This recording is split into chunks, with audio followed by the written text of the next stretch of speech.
was just old enough to be out on the sidewalk by myself. And every day I would come home crying, beaten up by the same little girl.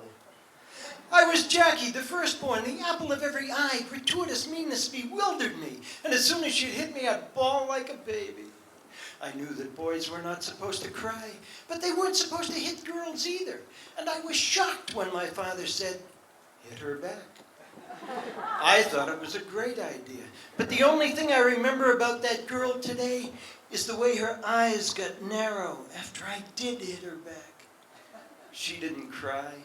She really beat the shit out of me. It was years before I trusted my father's advice again. I eventually learned to fight, enough to defend myself from girls. But the real issue was the crying, and that hasn't gone away. Oh, I don't cry anymore. I don't make noise. I just have hair-triggered tear ducts, and always at all the wrong things. Supermarket openings. The mayor cutting the ribbon on the bridge.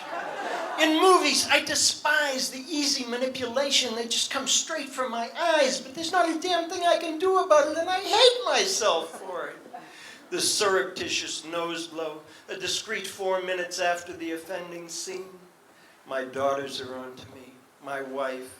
They all know exactly when to give me that quick sidelong glance. What must they think of me? I think all this is why I never wanted a son.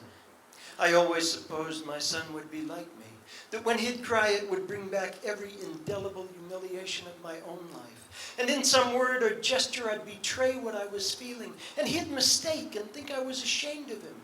He'd carry that the rest of his life. Daughters are easy.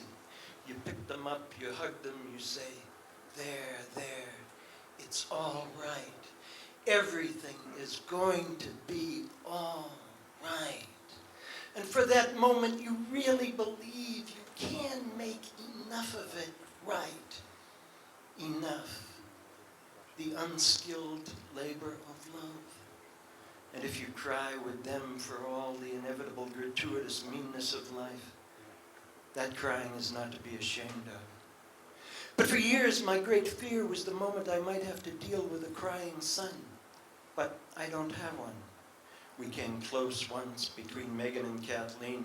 The doctors told us there was something wrong, and when Joan went into labor, they said the baby would be born dead. But he wasn't.